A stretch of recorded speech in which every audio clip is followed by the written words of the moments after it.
Salut à tous, c'est encore moi, Patrick Duval. Je vous rappelle que sur ma chaîne, je parle de tout ce qu'on peut faire soi-même. Abonnez-vous si vous aimez bricoler, il y aura plein de choses intéressantes. Et maintenant, passons directement au sujet de cette vidéo. Un support de télévision n'est pas bon marche, il est donc logique de le fabriquer de ses propres mains. Comme il est situé derrière l'écran et qu'il est totalement invisible, son apparence n'a aucune importance. Cela vous permet de ne pas vous préoccuper du choix des matériaux et d'utiliser pour son assemblage les pièces bon marche les plus courantes, vendues dans n'importe quel magasin de construction.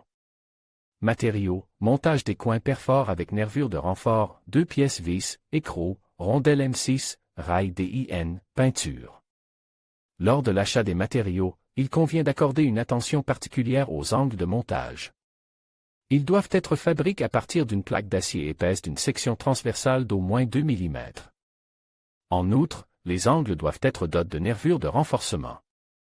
Leur taille est choisie individuellement en fonction du poids du téléviseur, mais il est important qu'elles soient aussi larges que possible, au moins 65 mm, ou mieux 100 mm.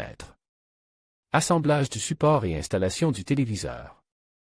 Le rail DIN est coupe à la longueur requise, en se référant au trou de fixation du support sur le meuble TV.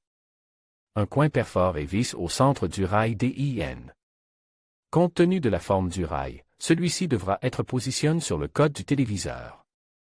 Ensuite, il faut plier les bords du rail, car le coin ne pourra pas s'adapter étroitement au trou de fixation, et le visser. L'angle doit être positionné avec la courbure vers le bas. Le deuxième coin est solidement fixe au mur avec la courbure vers le haut.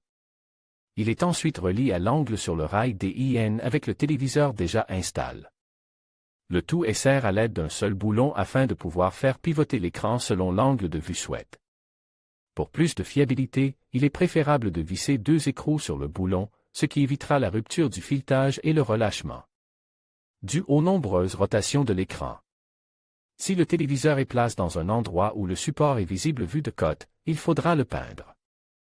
Naturellement, le support test doit ensuite être retiré. Il est préférable d'utiliser une peinture en aérosol de la même couleur que le téléviseur.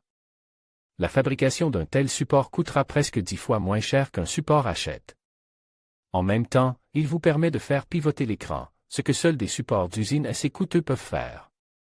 Pour économiser de l'argent, si le support n'est pas vu du tout, il peut même ne pas être peint, tous les coins et le rail DIN sont galvanisés, de sorte qu'ils ne rouilleront pas.